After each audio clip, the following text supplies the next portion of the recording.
Estado. Y a mi derecha, el doctor Luis Eduardo Mesa Nieves, magistrado de la sección segunda.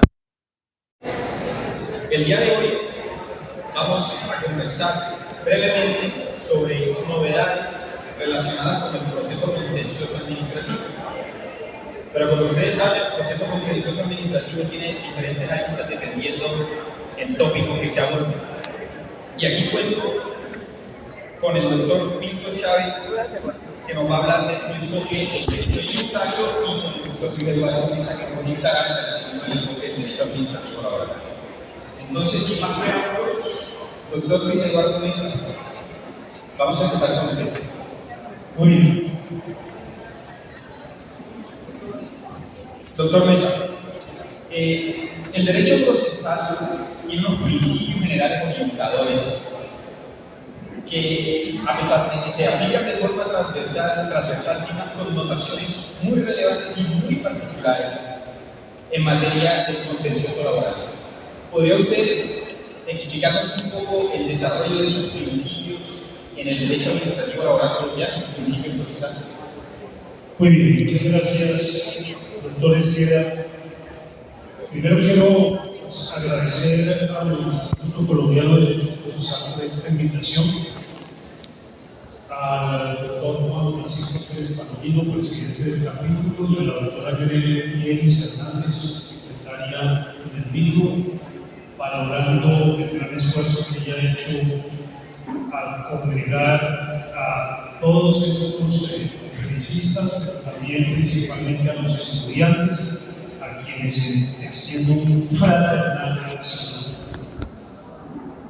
Yo quiero, antes de comenzar con el tema, decirle a los estudiantes, y lo digo con el corazón como cordobés, que yo tengo 2 posgrados en la Universidad del Ciudad. Por lo tanto, también soy municipal. Pero además, en mi nómina de magistrados auxiliares, hay 3 personas que son egresados de la Universidad del Ciudad. 3 personas que además fueron mis publicantes en el Tribunal Administrativo de Córdoba. Entonces, un simple mensaje: se puede, y con el esfuerzo y con la disciplina, los estudiantes pueden materializar su sueño.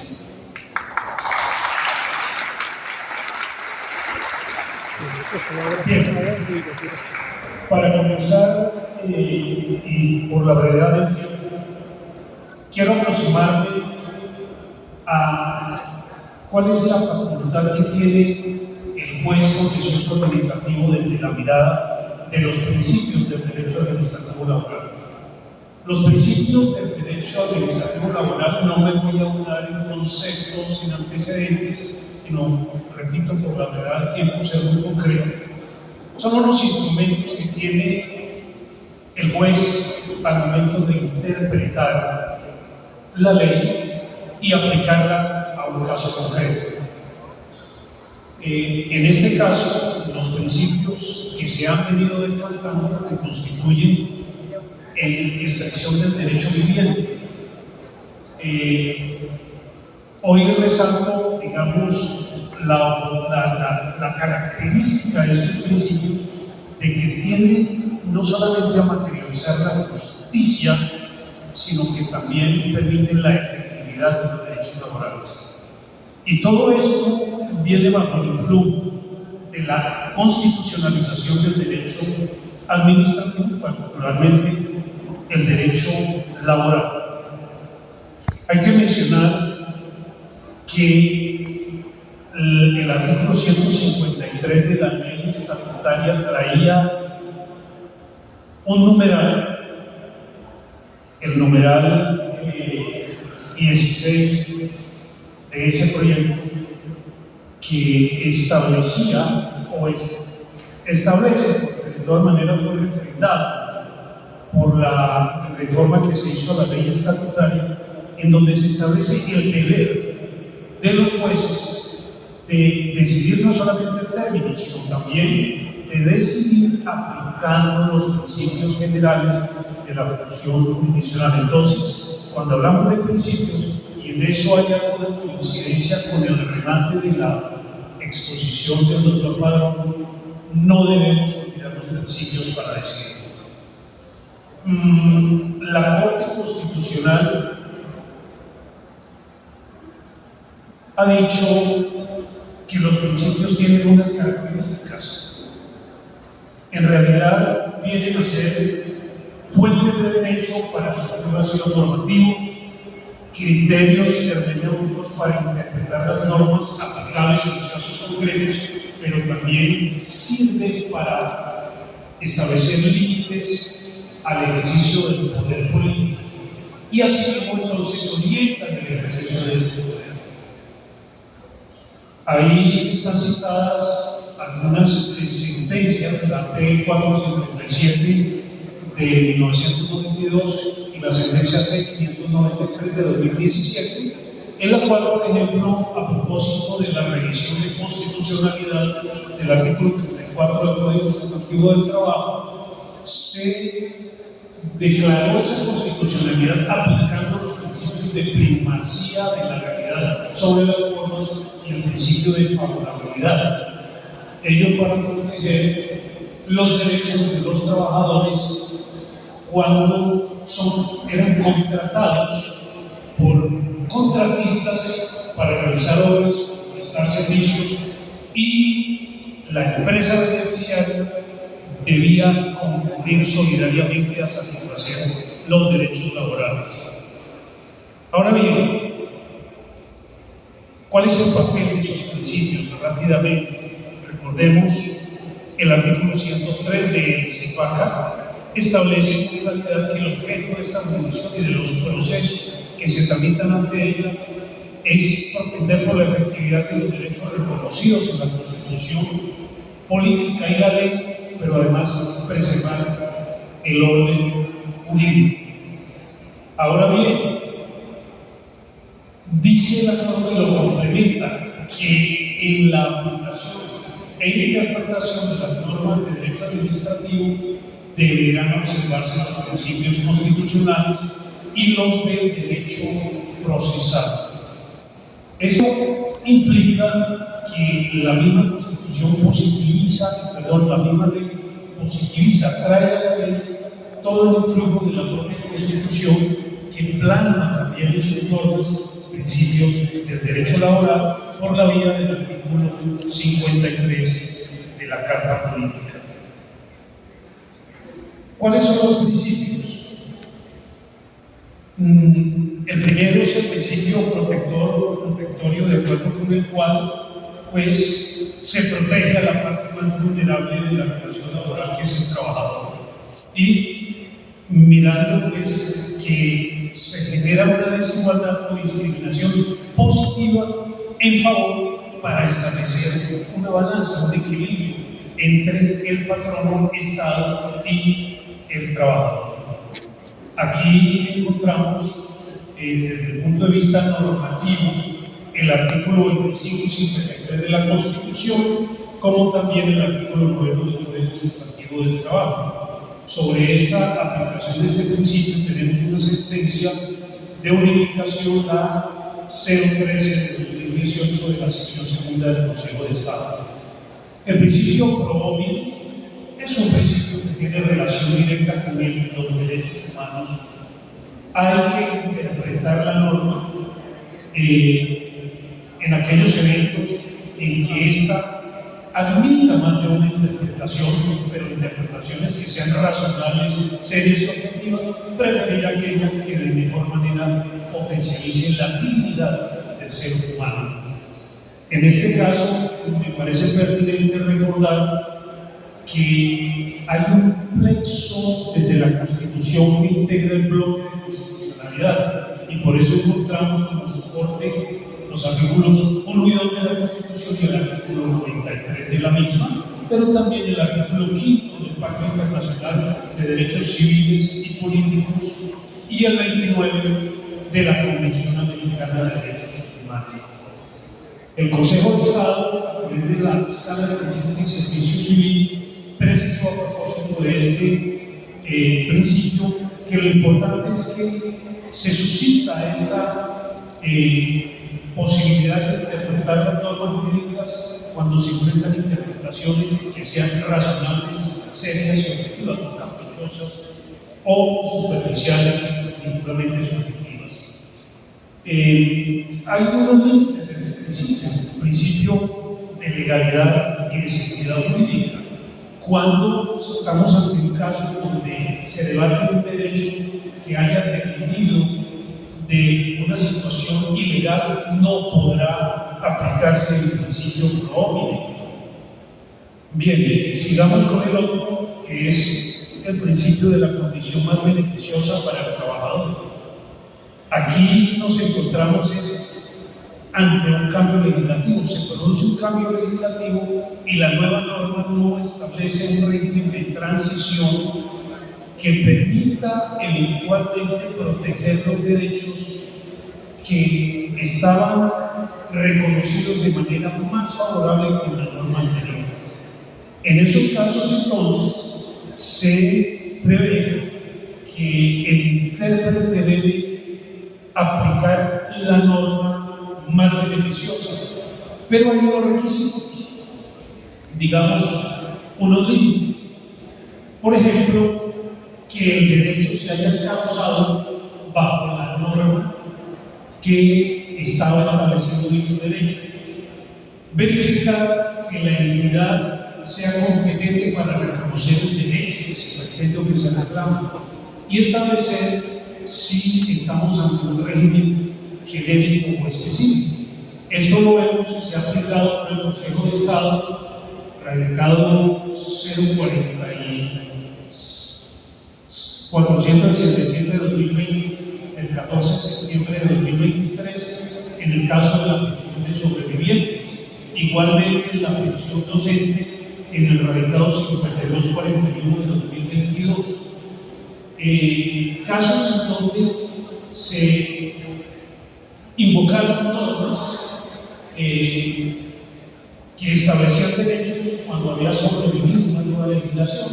En el caso de la pensión de sobrevivientes, el acuerdo 049 de 1990 frente a la ley 100 de 1993, y en el caso de la pensión docente, la ley 812 de 2003 frente a la ley 91 de 1984.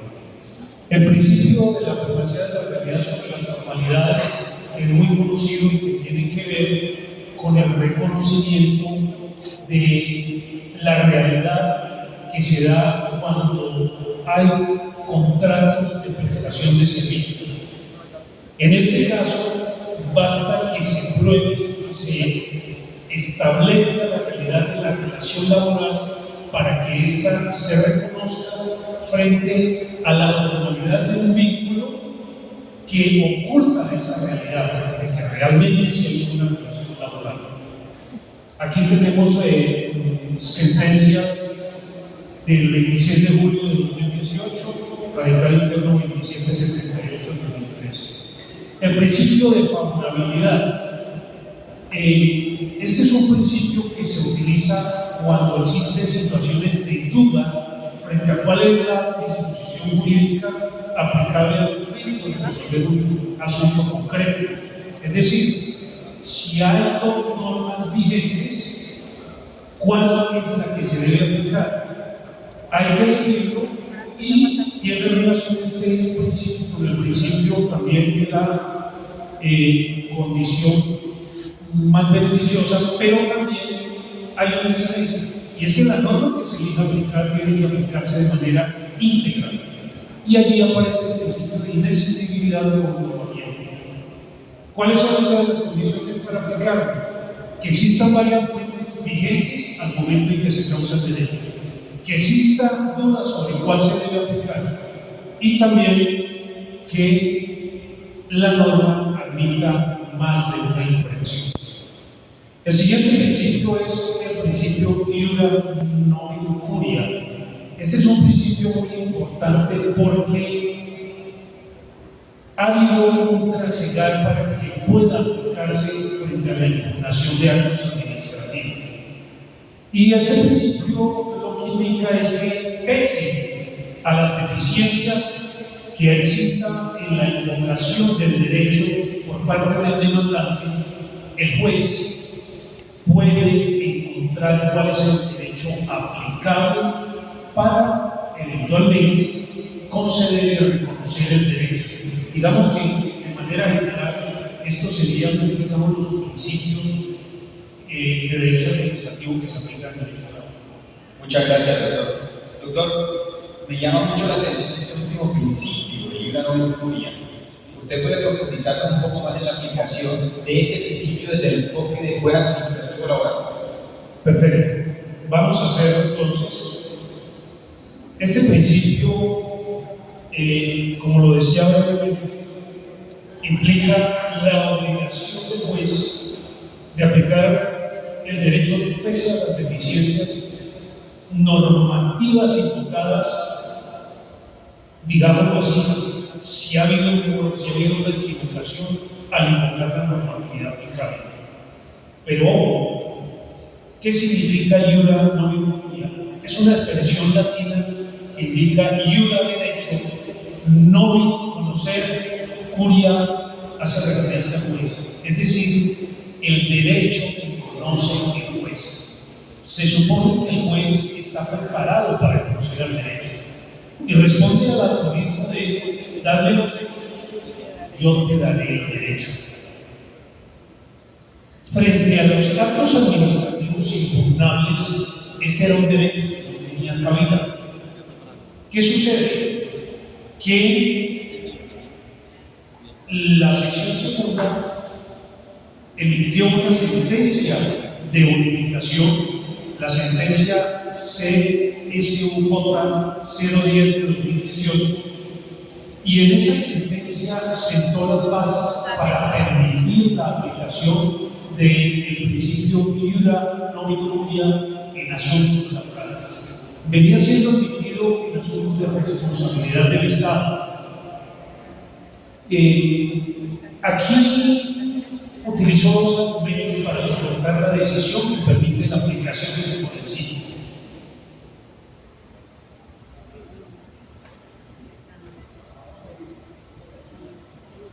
Se dijo, si bien es cierto que la jurisdicción contenciosa es una jurisdicción rogada, esta ha tenido una flexibilización. Y esa flexibilización se da a partir de la expresión de la sentencia C-197 de 1999, en la cual se realizó la constitucional del artículo 4 del numeral 4 del artículo 137 del Código Contencioso Administrativo. Esa norma exige que cuando se impugna un acto administrativo se debe expresar las normas violadas y el concepto de la violación. Alguien dijo, pero si eso no se exige para los otros medios de control, ¿por qué para este sí? La Corte dijo, es viable y es razonable porque de lo contrario el juez tendría que examinar todo el ordenamiento jurídico para determinar si un acto administrativo es inconstitucional o ilegal o no. Pero aquí viene la novedad de la Corte, dijo, un momentito, eso es constitucional, pero cuando un juez administrativo advierta la violación de un derecho fundamental de aplicación inmediata, deberá proceder a su protección cuando el actor no haya invocado la normatividad pertinente. Ahí se abre la puerta para que el juez, el uso del conocimiento, el juez que conoce el derecho, iura no incuria, entre a proteger oficiosamente el derecho fundamental violado. Ahora bien, uno diría, pero esto resulta ser oficioso. Hoy en día ya no lo es. Y ya no lo es, bueno, vamos a mirar también el otro argumento para enlazar por qué hoy no resulta oficioso sino obligatorio. El otro argumento de soporte de la sentencia fue precisamente la integridad de los derechos. Ya habíamos hecho referencia a esto cuando hicimos la descripción de los derechos. El artículo 103 implica que se propenda por la efectividad de sus derechos. Pero la sentencia de unificación a propósito de un debate de derecho pensional, estableció, y por eso ya incluso los requerimientos de tiempo, con una cláusula de verificación. Dijo la sentencia lo siguiente: en materia pensional, por tratarse de un derecho fundamental irrenunciable y de aplicación inmediata, el juez contencioso administrativo no está limitado para conocer el fondo del asunto a la norma del régimen pensional que invoque la parte que reclama el reconocimiento de la prestación, sino que tiene la obligación de aplicar el derecho y de resolver los conflictos sometidos a su conocimiento conforme a la normativa pensional que corresponde, de conformidad con el artículo 103 de la ley 211. ¿Por qué obligatorio? Porque las sentencias de unificación del Consejo de Estado son vinculantes para los jueces. Pero ojo, a través del artículo 10 del CEPAC también son vinculantes para las autoridades administrativas. Y entonces, este principio es viable que sea aplicado también por la administración. ¿Cómo? Acatando la sentencia de unificación.